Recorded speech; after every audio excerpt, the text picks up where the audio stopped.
ગુજરાતમાં પડેલા કમોસમી વરસાદને લઈ ખેડૂતોને ભારે નુકસાન થયું છે, ત્યારે ઓલપાડના ધારાસભ્યએ મુખ્યમંત્રીને પત્ર લખી ખેડૂતોને થયેલ નુકસાનીનું વળતર આપવા માંગ કરી હતી.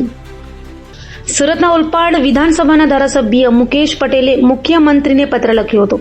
કમોસમી વરસાદના કારણે ખેડૂતોને થયેલ નુકસાની અંગે જાણ કરાઈ હતી અને જણાવાયું હતું કે ઓલપાડ તાલુકામાં 15 થી 18,000 હેક્ટરમાં ડાંગરનું વાવેતર થાય છે, સાથે કઠોળ શાકભાજી પણ થાય છે, જે તમામને કમોસમી વરસાદના કારણે નુકસાન થયું હોય, જેથી નુકસાનીનો સર્વે કરવા રજૂઆત કરાઈ હતી અને ઝડપથી સર્વે કરાવી નુકસાની વળતર ચૂકવવા પત્ર લખ્યો હતો.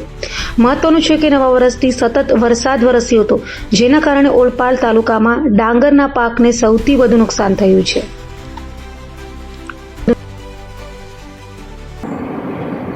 છેલ્લા 3 દિવસથી સમગ્ર ગુજરાતની અંદર કમોસમી વરસાદ વરસી રહ્યો છે. એમાં ખાસ કરીને સુરત જિલ્લામાં, દક્ષિણ ગુજરાતમાં અને ઓલપાડ તાલુકાની અંદર ખૂબ વરસાદ પડવાથી ડાંગરને ખૂબ મોટા પાયે નુકસાન થયું છે. શેરડીના જે વાવેતર કર્યું છે એમાં બી ખૂબ નુકસાન થયું છે. ત્યારે આજે મેં ગુજરાતના મુખ્યમંત્રી શ્રી ભૂપેન્દ્રભાઈ પટેલ સાહેબને, ગુજરાતના કેબિનેટ મંત્રી શ્રી જીતુભાઈ વાઘાણી સાહેબને પત્ર લખીને ખેડૂતને વળતર આપવા માટે મેં રજૂઆત કરી છે.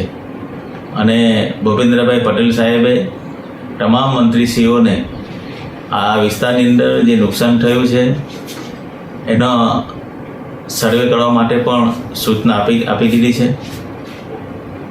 હું આપણા માધ્યમથી દરેક ખેડૂતોને કહેવા માગું છું કે આ કમોસમી વરસાદને લીધે જે નુકસાન થયું છે એ નુકસાનમાં ગુજરાત સરકાર આપણી સાથે છે અને મુખ્યમંત્રી શ્રી ભૂપેન્દ્રભાઈ પટેલ સાહેબે દરેક વખતે આવા સંજોગોમાં મદદ કરી છે તો આમાં પણ મદદ કરશે.